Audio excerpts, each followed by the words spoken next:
All right, so we are back, and I'm back home. Feels good to be back after a week-long stay in Vegas. It was super fun. Appreciate the PBC bringing me out. Today, we have to look at the first official Jake Paul versus Mike Perry face-to-face. This was virtual, but yes, I said official because this fight is officially on. If you guys didn't see the announcement a couple days ago, Jake Paul will be fighting Mike Perry from the Amalie Arena in Tampa, Florida, July 20th. And if you stay around till the end of the video, I got an announcement for you as well. But before we get there, they did their first face-to-face on Ariel Helwani's show. It takes me back to what influencer boxing and crossover boxing was in 2021, 2022. It feels like we're back in that era where Jake Paul was fighting some of these MMA guys and building fights with Tyron Woodley. And quite honestly, it was just fun. I think this is going to be one of the most fun fight builds, and it started with this face-to-face. So without any further ado, let's break this thing down. This will be one of the funniest, most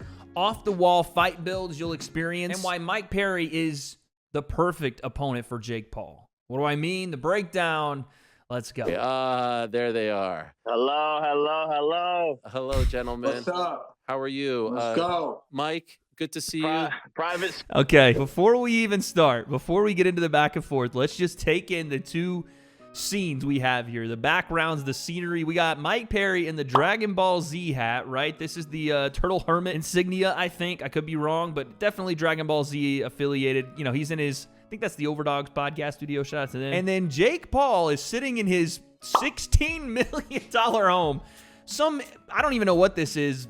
MTV Movie Awards Spaceman Cloud statue in the background. He's got the W body spray and deodorant, and he's sitting on the side of a pool with a Mary Poppins umbrella. I already love this. You can already tell the different types of energy. Look at Mike. He's ready to kill someone and eat their flesh, and Jake is in full troll mode. This is what I wanted. Private school Perry. Private school Perry. Oh. Yeah, you know, I've had a plan this whole time, and I know Mike Tyson says everyone has a plan till they get punched in the face, but I like getting punched in my face, so my plan is coming together quite nicely. That's because you're a idiot. First off, Jake starts the back and forth with the private school Perry stuff. But I know something about you. You went to Grambrook. That's a private school. What's the matter, dog? You embarrassed? This dude's a gangster. His real name's Mike Perry. And then Mike, as his response, just goes, yeah, I like getting punched in the face. I have no idea what's happening already. What makes me good at fighting is I don't like getting punched in the face, and I practice not to. That's what I'm going to teach you in the sport of boxing, you little bitch. This is not bare knuckle. Not a bunch of just old MMA fighters. Mike Perry just said, good thing fighting is not about being a smart guy in a sport called boxing, in which we've renamed and redubbed the sweet science. I know what he means. It's about more than that, right? It's about toughness. It's about skill. It's about heart, will, desire, but it's not the greatest start here for Mike. What's there to be scared of? You're just a Mike appetizer. You're like, before the main course comes out, you got everything to lose. You're like a little to ruin your plans. A little Mike mozzarella stick just get you right before the main course. Mike Tyson, November 15th. But July 20th, I'm gonna show you who your dad is. That's for sure. Call him a Mike appetizer, a Mike mozzarella stick. You can see already that Mike Perry being a part of this is going to be a different build, even than Jake Paul, Mike Tyson was going to be. Like, Jake was trying to get at Mike, and Mike was just like, whatever, I'm here to make some money and beat Jake up. Not going to happen. It's not going to happen in November either. I'm telling you, Jake is going to destroy Mike Tyson. Sorry, it is what it is. But in this one, you're seeing Jake go back and forth with a guy, obviously, that is a little bit more hip to what he's doing, and he's playing a little bit of that troll game that, again, reminds me of what he was doing in the early 2021, 2022 time period. You're very new to this game, and I'm going to show you how much you don't know. I'm going to teach you a lesson on July 20th. It's a fact, bro. I've been in this game a long time, and you came up and took the easy route. But I appreciate the opportunity that you have. You know, you're 9-1 in boxing, and the only real fight you have was Tommy Fury. I'm going to do what he did to you, but much better.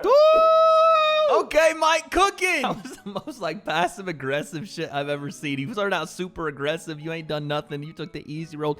I appreciate you. But Tommy Fury was your only real fight, and he whooped you. I'm gonna whoop you twice as hard. Thank you for the opportunity, though. I want you guys to realize that yes, Mike has more fighting experience than Jake. And I think this is where we're gonna draw the line here, as we do with Jake Paul fights between fan bases, where Mike is saying, I have been in this game longer than you. I have more experience than you as a fighter. But on the other side, you're boxing Jake Paul. You're not bare knuckle boxing Jake. You're not fighting Jake in MMA, you're boxing him. And Jake has more boxing experience than Mike does. We've seen what happens in these type of fights before. Not to say that this is the same fight. Mike Perry's a different fighter from Tyron Woodley, Ben Askren, even Anderson Silva in the way he's going to approach this fight. We'll get into that maybe in this video, maybe in another video. But the point I'm trying to make is this whole I had the harder road, I fought for forever, I have more experience, you're the green guy thing. History shows us that that stuff doesn't necessarily help you in a Jake Paul fight, and that's not the way the fights play out. Can you even teach lessons? Like, I don't even know if you know how to read. Oh, so you didn't learn a lot after our first sparring match? You didn't? Because I'm pretty sure you learned a lot in those last 4 rounds. You know what happened. You know what happened. You popped me in the first 2 rounds, but I wanted to feel it. I like to get punched in my face, Jake. Okay, Mike. You know what happened, brother. Okay, so I don't need to sit here and talk about it. And Very interesting. I want to hear more about this, and I think this thing's freaking 40 minutes long, but that's very interesting how they both have different ideas about that spar that happened. It was 3 years ago. I think Jake was preparing for Tyron Woodley, and Mike was still in the UFC, but they had a spar. You know, Mike came out and said that Jake whipped his ass and all this, and then later came out and was like, nah, I was just being nice. He didn't really whip my ass. It was very odd the way that whole thing went down, but now Mike is saying, listen, you got me in the first part of the spar, but I was hunting you down in the last part. Interesting mentality for how both guys see it and how they see it affecting this fight. I already beat his ass in sparring and made him my son, and he's even admitting to that. And he's saying he has the plan, but we don't believe it. We just don't believe it. And July 20th, I'm gonna show the world the sparring session live. Well, first of all, it seems I hit him hard enough because I know he was ducking and running that the whole 6 rounds. So it seemed when I made him duck into my uppercut, he must have forgot that last round because he had an 8-round fight coming up. And they told me after the 5th going into the 6th, like, this will be the last round. Rounds 1 and 2, he hit me with a good sniper right hand. And I smiled in his face and kept putting the pressure on him. And the next 4 rounds was me smothering him and punching him in his face and making him duck into my uppercuts. And I was even like, dang, why, you got an 8-round fight. Why ain't we sparring 8 rounds? So he quit on the sparring early because he knew where it was headed. And rounds 7 and 8, that's where I'm looking to put him on the plate. Put his head on the skillet. Woo! Hey, Mike Perry is cooking. Man said, okay, cool. Yeah, you want to talk about the sparring? Well, you must have forgot that I hit you with that uppercut and left you a little dazed and confused because you said it went 5 rounds. We actually went 6, which left me confused because you had an 8-round fight in a couple of months, and usually people spar for the amount of time they're trying to fight, but those last 2 rounds, where'd they go, Jake? And again, it shows you the mentality as to what Mike thinks about Jake and what Jake thinks about Mike. Jake probably outboxed Mike in that spar, but Mike was like, you didn't hit me with nothing that hurt me, so what are you talking about? I was walking you down, hitting you with shots. And then Mike is like, yeah, you were supposed to do 8 and you quit. Keep that in mind. I think we just got a little insight into how Mike thinks this fight's going to go based on that spar. Tampa is my town. This is my state, my city. And if we got home court advantage, hometown advantage. You're from Michigan. Yeah, but I'm a Florida boy through and through. I got the fuck out of Michigan, and now I've been living in Florida a long time. I like the heat. I got my stuff here. I bought my homes here. My people are here, and Tampa's gonna turn up and watch me beat on you with all the experience that I have. And I'm going to get that damn Mike Tyson fight. That should be me, but I don't even want to fight old Mike, bro. I know he's still a killer, and it's... Mike is taking shots right now. Number one, Mike Perry is a Florida boy through and through, and he means that to mean like, yeah, I'm Florida all the way, but he legitimately acts like a Florida man. Wild as hell, in the ring and outside it. He'll fight you in the street. He'll fight you outside of restaurant. It doesn't matter where. That's Florida to a T. Secondly, he keeps going back to this experience thing. You guys keep hearing it. I'm gonna beat you with all my experience, and he's doing the Mike Perry voice thing. I told you. But then he says, I don't even want to fight old Mike. Another song. Mike, did you go to private school? No, bro. I didn't go to private school. I mean, they tried to call our schools private to make the kids. They tried to implement uniforms, and I was in the hood in Flint and in Apopka. I didn't go to private school, bro. I wish I did. I wish my kids will go to private school, but who knows? The way the world is Which now, I agree. I don't even think it's an insult, but I don't know why you brought it up towards me if you're the one that went to the private school. I don't know. Private school Perry, like make it make sense. All right, so Mike's explanation there isn't the greatest. Now, granted, who gives a shit if Mike Perry went to private school? I don't like. That's a good thing. You know what I'm saying? Like, it should be a badge of honor that you did go to a good school and that if you did get a good education, but it doesn't make you any less tough or any less of a fighter if you went to a private school. And this next part that we're going to get into is a little bit of, I think, why Mike Perry gets so frustrated with someone like Jake calling him a private school kid. Let's see why Mike said that about Jake and what I think is the big difference here that Mike thinks separates the two of them. And again, I don't believe this, but let's just go through it and see. You grew up with money. You're losing your hair.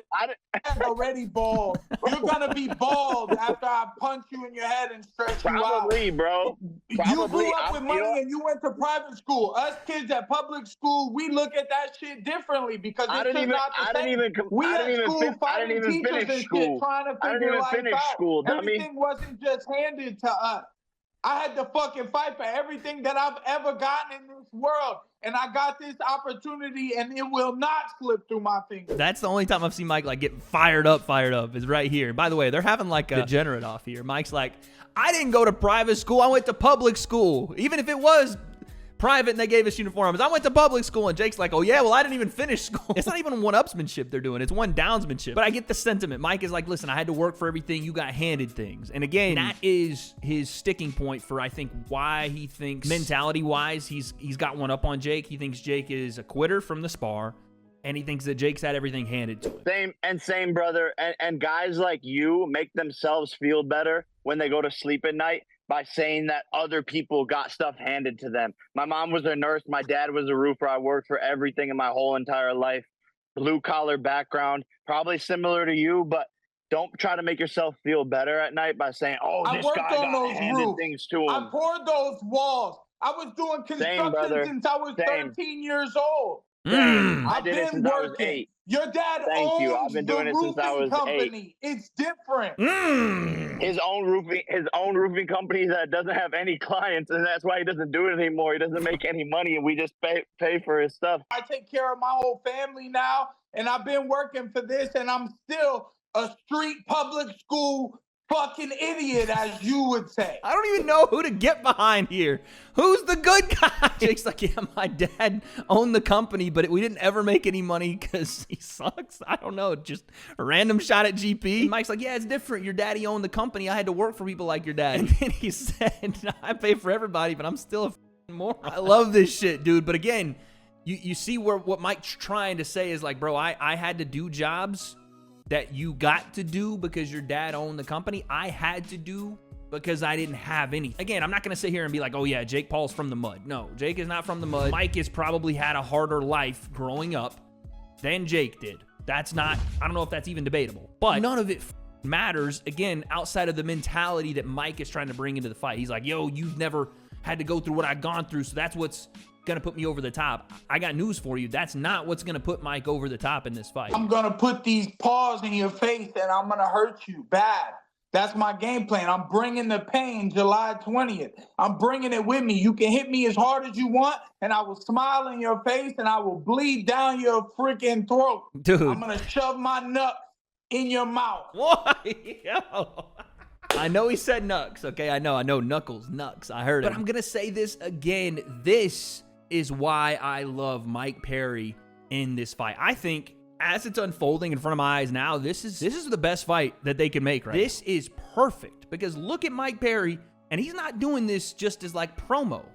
He means this shit. He is a violent, psychotic individual. And I mean that in the best way possible, Mike. If you ever watch, that motherfucker is a monster. And whether he has the best boxing skill or if he even wins this fight doesn't really matter to me right now because I'm so intrigued with this bad motherfucker walking into this fight because Jake's never fought a guy like this. Nate Diaz has some of this mentality, but not necessarily as much of a go-getter as Mike Perry is, willing to literally stick his nose in there and say, F it, here we are, what's up, let's brawl. It's violent, it's nasty, it doesn't look pretty, and it's not supposed to, and he's a guy that believes in it.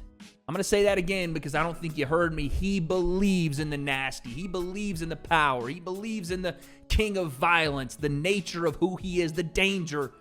That's a guy Jake's never fought. In the sport of boxing, toughness will get you killed. So all that hoopla, all that bare knuckle, idiotic shit Yeah, coming that ball forward. trainer you got, BJ Flores, he's selling you some bullshit Girl Scout cookies, boy. All the tough this, tough that. Y'all can sell any story you want. But the real fact is, when I'm in your face July 20th and I won't get out of your face, there's nothing you can do about it. I'm in there all night long. You're going to get married to my like fist. Get all up in there, bro. I do. Yes, I do, bro. I want to be married. I want to be entangled with you forever. I'll even hit you with a little reach around, brother, if you want that. Yeah. I like that. Because I'm ready to go all. I said, yup, I like that freaky shit. I mean, listen, first off, pause. Secondly, there's not a Jake Paul buildup without some freaky shit. And again, as sus as this is, it is perfect. It's hilarious. Mike Perry thinks that Jake Paul's still trained by BJ Flores, and he's not. I think Mike could rap if he wanted to. That man said, you're going to get married to these fists. And Jake said, cool, I do. I love it, man. The back and forth is just perfect. And then, yeah, it got a little weird at the end, but still. You say your hands are bisexual. My hands are all types of sexual: trisexual, bisexual, asexual, pansexual. Well, that's what I meant. You can get it any way you want. Any way you want. Let's get married, bro. Get up all in my face. And I kind of would like it if you put your nuts in my mouth. I'm not even gonna lie. No. Oh shit, I can't do this. Jake said, I'd actually like it if you put your nuts in my face, thinking Mike said nuts when he said nucks. I don't blame him because it's over Zoom, but what are you saying, buddy? You feel like you are representing MMA, Mike, when you go up against this guy who is undefeated against MMA fighters, who has said a lot about the UFC and the sport. Are you doing, because I see a lot of fans saying, like, do this for us, do this for the community, do this for the sport. Do you feel like you are doing that when you're going up against him? And if you win, do you feel like you are doing it also on behalf of the mixed martial arts community? A little bit, right? Because, I mean, when you look at the pro record, I still have that 0-1, and this is an opportunity that I have been working for my whole life to get back after going through MMA and knocking out all these MMA fighters. It's like I've always kind of been a boxer, but I never had the route to take boxing.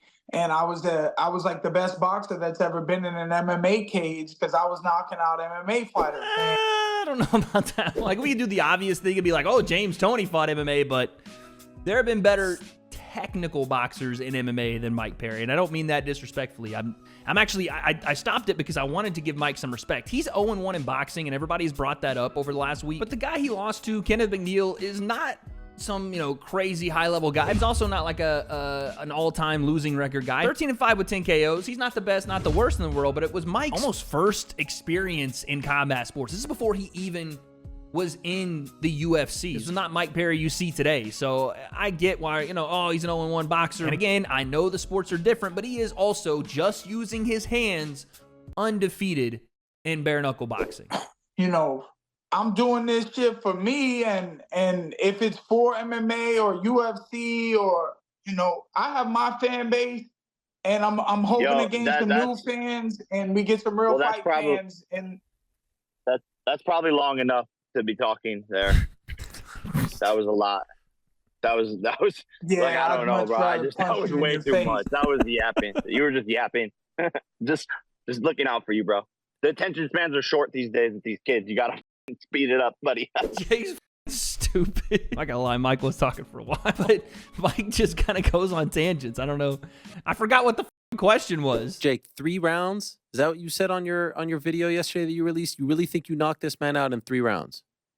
Max 3 rounds. I think it could end in the first, honestly. Really? Wow. He has so many holes, terrible defense, much different fighter. Nobody's even seen me fight for a year and a half, which is bizarre to think about because I've just gotten 2 first-round knockouts in my past fights. Haven't even been able to get warmed up. Everything is efficient. All my punches are super efficient and strong. So max 3 rounds, but I believe it could end in the first or second. What do you think, Mike? Oh, too much talking there, bud. You've been fighting these cab drivers and these fucking fat pieces of shit. You think that you're going to do anything to a... Hold on.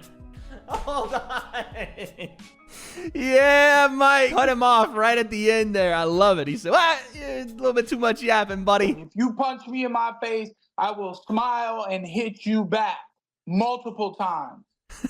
You pretty much get wobbled in every fight, don't you, though? Like against people who can't even box. You're crazy, bro. You want to make shit up.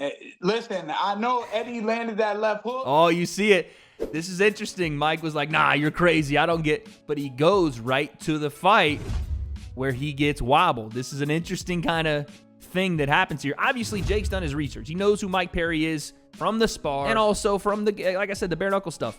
I was at the fight where Eddie and Mike Perry fought. And yes, Eddie Alvarez did wobble him with a left hook. And that's the reason Mike is immediately talking about it. Because he knows, like we did, he got clipped. And Eddie is not naturally as big as Jake. It's really going to be fun. You're a big, tough guy. And the little guy is going to... I'm not even that tough. I'm not even that tough. I was crying last week, bro. I'm not even that tough. I cry like 2 to 3 times a week while I'm listening to Taylor Swift and Lana Del Rey, bro. I want to make you cry. I want to make you cry. Mike. Okay. I'm down for a good cry, bro. Like you can release some emotions and just let it flow through you. Look, it's raining right now. I could even start. It's starting to rain. I can cry in the rain right now, actually. No, please don't That'd do be that. Nice. Nothing like a Mike Perry, Jake Paul face-off where we're all crying and sobbing in the rain. Conor McGregor now, obviously, a part of BKFC. Any chance he attends the fight to support you on July 20th? Any talks of that? He needs to attend rehab. I don't know. Oh, that one even got Mike. I've heard this a couple of different times. Now, granted, you've heard people talk about, and even myself, being worried about Conor being on drugs and drinking. Chael Sonnen came out earlier this week and was like, essentially alluding to the fact that Conor McGregor is either in rehab or needs to be.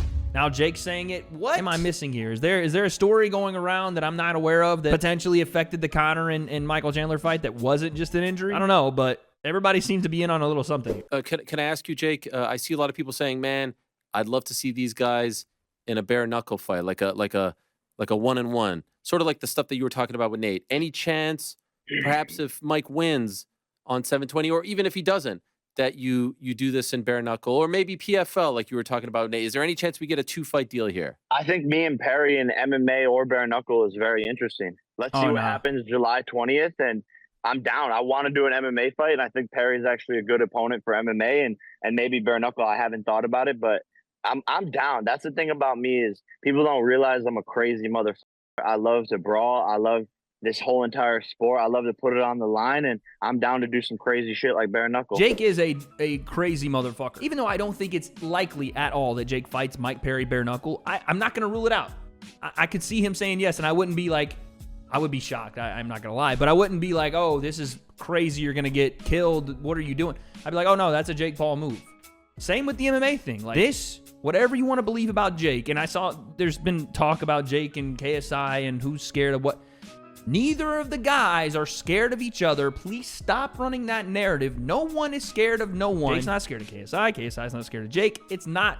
I can guarantee you that's not the case. You guys have to stop believing that if someone says that the other person's scared, that means they're scared. Just stop that. It's so stupid. I would not be surprised, more so on the MMA side, if they were able to, because Mike Perry is not under contract with the UFC, and BKFC does allow him to take fights outside of their organization. I can see it. In PFL, I don't think it's that crazy, even though that's a tough fucking fight for Jake. Mike's a better than average grappler, and I think a lot of MMA fighters would tell you that. I think it's a fucking crazy fight, but I can see it happen. He was going to be this boxer, but the road is much longer than he knows it is. So and I know you're that, you're kind of see that. You're kind of starting to yap again. That's kind of what we're fucking here to do, Jake. We're here to yap and talk and tell people what you think you know, what you know are actually two different things. Okay. It's a little long, and you've been talking about roads the whole time, and long roads and short roads and all types of roads, but I don't think this is a fucking GPS conversation, brother. Fuck. Well, you do your road work, don't you? Whoa. You do your road work. Cook, Mike. I saw you running this morning. fat ass. This is the greatest face-to-face I've ever seen. I'm saying it. I don't care what you think. This is amazing. And this is why I'm doubling down. Mike Perry will be the best entertainment-wise opponent Jake has ever had. It's just too perfect. This whole Jake just says something to chirp Mike and he gets pissed and goes off and says something even funnier back, but not trying to be, just saying shit. It's amazing. Anything you want to say to Mike in closing, Jake? I love you, Mike. Mike? Thank you, Jake. I will love you after. It's like a kid learning to talk. I will love you after. I love you before. I love you always. Okay, Unconditional bro. love for you. You're not gonna get a nice me. You're not gonna get a nice me. It's just how I am. I can't even help it. So you're gonna. I mean, I think it's pretty fucked up if you're gonna put your nuts. If you're gonna put your nuts in my face, but you don't love me. He still thinks he said nuts. Fuck, bro. Imagine the hookups. No. The fuck? Well, that's what we signed the papers to do, Jake. This is what I was talking about. Look at the thing that winds Mike up the most is he's taking Jake seriously while he's trolling him. I will after. This and is this is up, bro. See, this new generation. If he doesn't love me, I'm done. Mike's about to go on a rant. You see these kids, they want to just love everybody and just be friends. Fuck. If he doesn't love me, I'm done. There he goes. He's gone. Oh my God. I don't even know what to say about that other than, are you not entertained? Listen, I know that the Jake Paul fight buildups are not for everyone, but dude, when we were in our heyday in the crossover boxing scene, this is the shit that was going on. And I miss it. Yeah, you know, I like the respect angle with the Anderson Silva fight and the pro fight thing Jake was doing. I get it. But this was the recipe. This right here. And I have said this, and I'm going to say it again. Mike Perry is the perfect dance partner for Jake. As far as the fight goes, like I said, you've seen the two give their predictions and how they think this fight's going to go. I'm going to do a breakdown on Mike Perry's actual footage sometime, either this week or next, and explain why, yes, this is a risk for Jake, a massive one, but the king of violence, the dangerous man that is Mike Perry, may be in more danger than he thinks. That's all I got today. I appreciate you guys. Make sure you hit the like button, subscribe. Oh, wait, I have an announcement for you guys. Thought I'd save it till the very end of the video to see how many of you guys stay around, but as you guys know, July 20th at the Amalie Arena, Jake Paul and Mike Perry will be fighting. And I have some familiarity with the Amalie Arena. I was there for Creator Clash 2. And I thought to myself, I'm a big Mike Perry fan. I went and watched his fight in Orlando with Max Griffin in 2017. I've commentated a Jake Paul fight. Why not just merge the two? That's right, ladies and gentlemen. I am officially announcing I will be a part of the broadcast on July 20th. From Tampa, Florida. I'll be there. And I don't just mean fight night, I mean fight week. A lot to do, a lot to cover. I'll see you guys in Tampa, Florida, and get a first row seat to see what happened on fight night between Jake Paul, Mike Perry. Both guys think they got the equation solved, but I don't have the answers. So, guess we'll find out.